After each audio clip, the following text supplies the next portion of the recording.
Queridos amigos e irmãos, celebramos o quarto domingo do tempo comum, chamado também o Domingo do Bom Pastor. O Evangelho é de João, capítulo 10, versículos de 27 a 30. Naquele tempo Jesus disse: Minhas ovelhas ouvem a minha voz, eu as conheço e elas me seguem. Eu dou a elas a vida eterna. Elas nunca se perderão e ninguém vai arrancá-las da minha mão. Meu Pai, que as deu a mim, é maior do que todos, e ninguém pode arrancá-las da mão do Pai. Eu e o Pai somos um.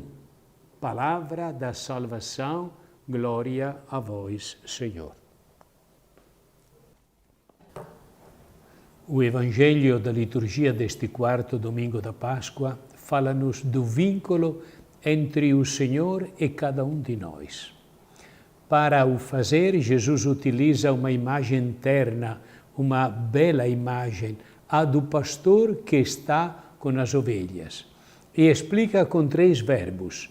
As minhas ovelhas de Jesus ouvem a minha voz. Eu conheço-as e elas seguem-me. 3 verbos: ouvir, conhecer, seguir. Vejamos então estes 3 verbos. Em primeiro lugar, as ovelhas ouvem a voz do pastor. A iniciativa vem sempre do Senhor. Tudo tem início na sua graça. É Ele que nos chama à comunhão com Ele. Mas esta comunhão acontece se nos abrirmos à escuta.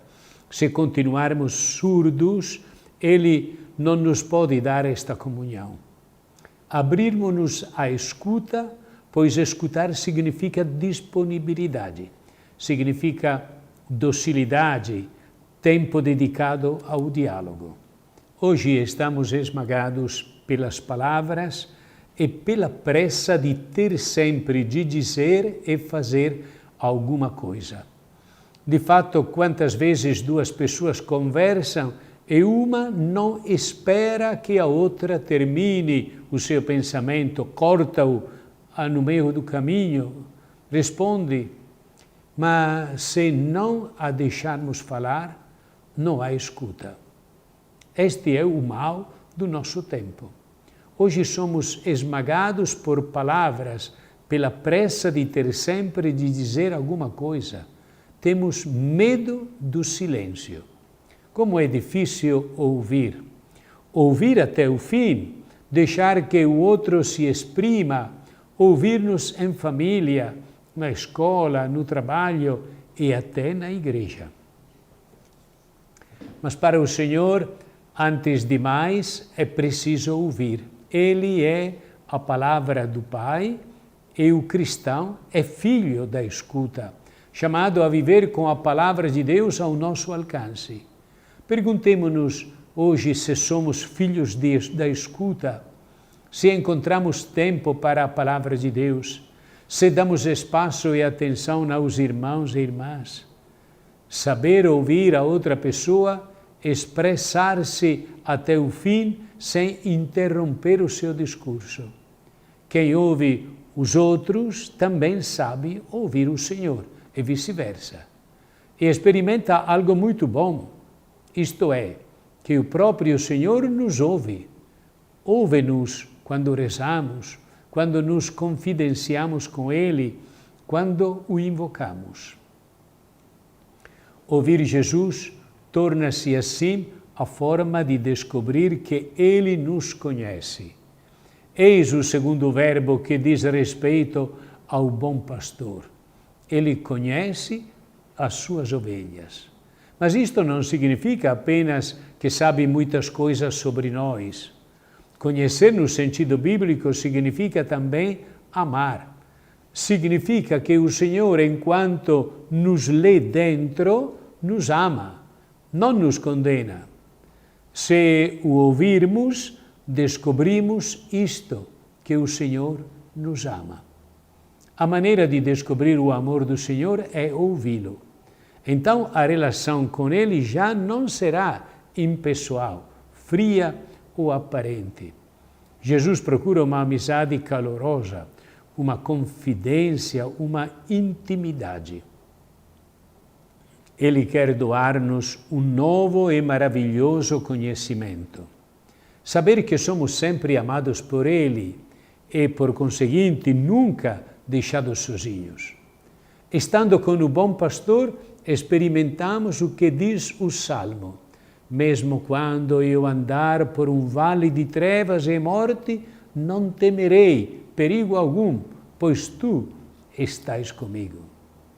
Sobretudo nos sofrimentos, nas dificuldades, nas crises que são trevas, Ele sustenta-nos, vivendo-as conosco. E assim, precisamente em situações difíceis, podemos descobrir que somos conhecidos e amados pelo Senhor. Então, perguntemos-nos: deixo-me conhecer pelo Senhor? Dou-lhe espaço na minha vida? Confidencio-lhe o que vivo? E depois das tantas vezes em que experimentei a sua proximidade, a sua compaixão, a sua ternura, que ideia tenho do Senhor? O Senhor está próximo. O Senhor é o bom pastor. Por fim, o terceiro verbo. As ovelhas que ouvem e se descobrem conhecidas, seguem. Ouvem, sentem-se conhecidas pelo Senhor e seguem o Senhor, que é o seu pastor. E quem segue Cristo, o que faz? Vai para onde Ele vai, na mesma estrada, na mesma direção, vai em busca de quem se perdeu. Interessa-se por aqueles que estão longe, preocupa-se com a situação de quantos sofrem, sabe chorar com aqueles que choram, estende a mão ao próximo, leva-o sobre os ombros. E eu deixo-me amar por Jesus e pelo deixar-me amar, ou começo a amá-lo e imitá-lo, que eu possa seguir Jesus, me tornar uma ovelha fiel a Ele. Confesso, Jesus, seguir-vos às vezes não é muito fácil. Chega para todos um momento em que nos sentimos tentados a desistir, a abandonar a aventura, a sair do mar aberto e se condenar aos pequenos barquinhos costeiros, a viver esta existência sem muitos solavancos, sem rebuliço. No entanto, no fundo, vós continuais a falar ao nosso coração e vossa voz é decididamente única. Numa tempestade, nenhum perigo pode apagar da nossa memória o timbre da vossa voz. Eis porque continuamos a seguir-vos, mesmo que avançamos pela força de vontade, pela força da confiança, pela força da esperança. Afinal, quem pode nos dar o que vós nos ofereceis? Vós abris essa nossa existência às dimensões da eternidade. Fazei-nos saborear uma outra vida, dilatas os pulmões da nossa experiência com um amor e uma coragem desconhecidos. Sim, Jesus, nada e ninguém poderá arrancar-nos das vossas mãos, nem as ameaças dos poderosos, nem mesmo a sedução do sucesso, e muito menos a nossa fragilidade, com a qual lidamos continuamente. Queridos irmãos e irmãs, neste Dia Mundial das Vocações, cada um de nós é chamado a fazer esta reflexão. Qual é a minha parte no serviço das vocações e da missão? Só ofertar alguns reais para a campanha do seminário? Fazer uma prece uma vez por ano? Procurar orar com maior frequência? Formular um compromisso bem concreto, mesmo pequeno, assumindo um serviço na igreja? E se eu sou pai ou mãe, procuro despertar uma possível vocação nos meus filhos? Rezemos pelas vocações. Deus continua chamando e nós temos que cuidar daqueles que o Senhor chama.